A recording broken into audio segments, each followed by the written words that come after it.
ముందు ఎప్పుడు కూడా మంచి చెప్పుకుంటేనే కరెక్ట్. మంచి గురించి 2 మాటలు చెప్పుకుందాం. నిజానికి ఏమిటంటే ఈ బ్రెయిన్ మీద ఎలాంటి ఎఫెక్ట్ ఉంటుందంటే, ఈ చల్లనీరు తాగితే అడ్రినలిన్ అని ఒక ద్రావకం తయారవుతుంది. మామూలుగా బ్రెయిన్లో ఉంటుంది అది శరీరంలో. ఓకే. ఆ అడ్రినలిన్ అన్నది ద్రావకం తయారవ్వడం వల్ల దాని వలన ఏమవుతుందంటే మనిషి అలర్ట్ అయిపోతాడు, యాక్టివ్ అయిపోతాడు, ఎనర్జీ అవుతాడు. అదే కాకుండా ఇప్పుడు ఈ కొంతవరకు మామూలుగా ఈ వ్యాగస్ నర్వ్ ఉంటుంది అండి, పొట్టలోన ఈ అన్నవాహిక ఈసోఫాగస్లో గొంతుకు లోపలికి వెళ్తే స్టిమ్యులేట్ అవుతుంది. దాని వలన స్టిమ్యులేట్ అవ్వడం వల్ల వ్యక్తి డల్నెస్, స్ట్రెస్, యాంగ్జైటీ తగ్గిపోతాయి. ఓకే.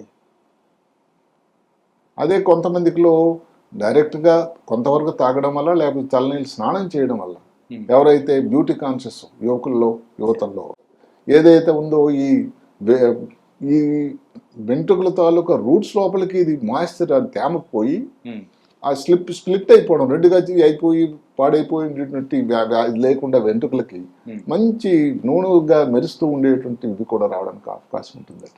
ఓకే. అదే కాకుండా అన్నిటికంటే ముఖ్యమైనది ఏంటంటే హైడ్రేషన్. మీరు చెప్పినట్టుగా వేసవి కాలంలో హైడ్రేషన్ ఎందుకు అని అంటే, బ్రెయిన్కి హైడ్రేషన్ అనేది చాలా చాలా ముఖ్యం. ఒక కారణం ఏదైతే ఉందో ఆల్జిమర్స్ వ్యాధి, మతిమరుపు వ్యాధి, లేకపోతే ఇలాంటివి రావడానికి కారణం ఏదంటే ఓల్డ్ ఏజ్లో పర్టికులర్గా వాళ్ళు ఎక్కువ తీసుకోరు నీరు తెలియకుండానే. ఆ డీహైడ్రేషన్ వల్ల ఇంకా ఇబ్బంది వస్తుందని కూడా ఒక పద్ధతి ఉంది. సో హైడ్రేషన్ వల్ల కూడా బ్రెయిన్ తాలూకా ఉత్తేజంగా ఉండి, యాక్టివ్గా ఉండి, ఇబ్బందులు రాకుండా ఉండడానికి దోహదకారి చేస్తుంది. ఇది ఒకటి. ఇప్పుడు చల్లని నీళ్ళు ఎవరు తీసుకోవచ్చు? చల్లని నీరు సాధ్యమైనంత వరకు ఎవరు తీసుకోవచ్చు అని అంటే, అథ్లెట్స్, ఏదైతే మనం అనుకున్నటువంటి క్రీడాకారులు, వేసవికాలంలో ఆడుతున్న వాళ్ళు, ఊబకాయంతో ఉన్న పిల్లలు. అసలు కొంత ఉపయోగం లేదంటే గ్యాస్ట్రోఇంటెస్టిన్ సిస్టంలో గ్యాస్ట్రోఇంటెస్టిన్ తాలూకు మొటిలిటీ పెరగడానికి కూడా ఉపయోగం ఉంటుంది ఈ చల్లనీళ్ళు. లావు ఉండే వాళ్ళు బరువు తగ్గడానికి ఒక పద్ధతి ఉంది. ఓకే. ఎవరికైతే బీపీ కారణాంతరాల వల్ల చాలా చెమట అయిపోయింది, బయట అలిసిపోయాడు, వాళ్ళకు కూడా ఈ చల్లనీళ్ళు తీసుకుంటే నెమ్మదిగా ఈ బీపీ పెరగడానికి కూడా అవకాశం ఉంటుంది. అదే కాకుండా మనం చెప్పుకున్నాం, ఏదైతే డిహైడ్రేషన్ కాకుండా ఈ బ్రెయిన్లో వచ్చేటువంటి వ్యాధి డీజనరేటివ్ డిజీజ్ అంటాం, ఆల్జైమర్స్ వ్యాధి కానీ, మల్టిపుల్ స్క్లెరోసిస్లో కానీ, ఇలాంటి వాటిలో కూడా చల్లటి నీరు తీసుకున్నట్టయితే చాలా ఉపయోగకరంగా ఉంటుంది అని అంటాం. ఇక్కడ ఈ చల్లని నీరు వేడి నీళ్ళ కోసం ఒక క్వశ్చన్ వస్తుంది ఆబ్వియస్లీ. ఇక్కడ బేసికల్లీ చల్లని నీరు వేడి నీరు ఏదైనా మంచిదే. ఇప్పుడు మాటకి ఈ హీట్ ఎగ్జాషన్ ఉందని కూడా అప్పుడు వేడి నీళ్ళు ఇవ్వకూడదు కదా, డిహైడ్రేషన్ ఆల్రెడీ ఉంది, ఇంకా వేడి నీళ్ళు ఇస్తే ఇంకేం పులి మీద బొట్టలాగా ఉంటుంది. అంతేగా. అయితే వేడి నీళ్ళలో ఏమిటంటే కొన్ని లవణాలు ఏది దాంట్లో సాల్ట్ వాసన కానీ, లేకపోతే కాల్షియం తాలూకది కానీ వేడి చేయడం వల్ల బయటకు తెలుస్తుంది. ఆ దాని నుంచి వచ్చేటువంటి ఆవిరి దాని వల్ల కూడా స్మెల్ బయటకు తెలుస్తూ ఉంటుంది.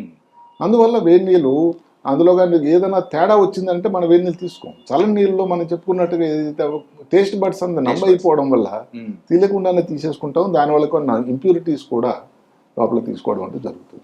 సార్, యూజువల్గా సమ్మర్లో ఎర్రటి ఎండలోంచి మనం ఇంట్లోకి వచ్చిన తర్వాత వెంటనే మనం వెళ్ళి ఫ్రిడ్జ్లో ఉన్న వాటర్ తీసి గడగడ తాగుతూ ఉంటాం.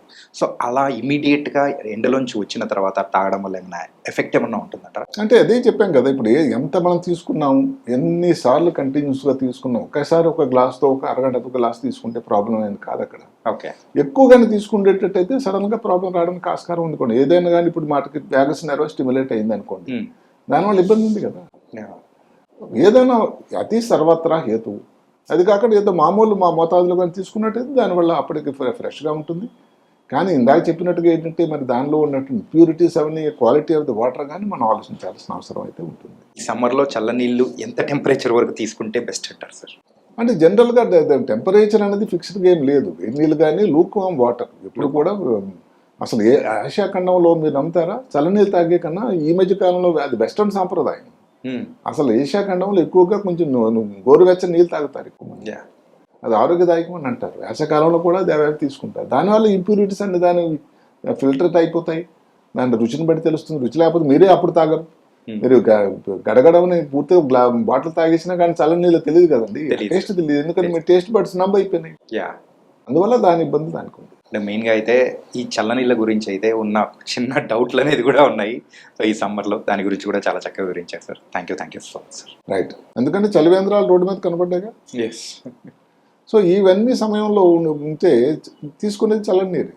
ఒక ఇంట్రెస్టింగ్ స్టార్టింగ్లో చెప్తాను. చల్లనీరు అందరికీ ఇంట్రెస్టింగ్గా రుచికరంగా ఎందుకు ఉంటుంది తెలుసా? ఎందుకంటే చల్లనీరు తీసుకుంటే నాలుక మీద ఉండే టేస్ట్ బడ్స్ నంబైపోతాయట. ఓకే. వాటికి టేస్ట్ తెలియదండి. దానివల్ల కొన్ని ఇబ్బందులు కూడా ఉన్నాయి. ఏదైతే ఉందో నీటిలో ఉండేటువంటి ఇంప్యూరిటీస్ కానీ ఏవి తెలవదు ఆ నమ్నెస్ వల్ల. ఓకే. అందువల్లే తెలియకుండానే చల్లటి నీళ్ళు తీసుకోవడం జరుగుతూ ఉంటుంది. ఈ చల్లటి నీళ్ళ వల్ల ఇప్పుడు మాటకు మనం ఇంగ నుంచి ఏ అవయవాల మీద దాని ప్రభావం ఉంటుందంటే తీసుకున్న నోట్లో ఉండే గొంతుకులో కానీ పళ్ళలో జిమ్మని అంటుంది. ఆ తర్వాత మన కింద ఊపిరితిత్తుల లోపలికి కానీ జీర్ణాశయం పొట్టలో కానీ అన్నిటికంటే నేను న్యూరోసర్జన్గా నరాలు బ్రెయిన్ మీద కానీ ఇలాగా. అదే కాకుండా ఇమ్యూనో సిస్టమ్ ఏది రోగ నిరోధక వ్యవస్థ మీద కూడా దీని ప్రభావం ఉంది అని చెప్తాను.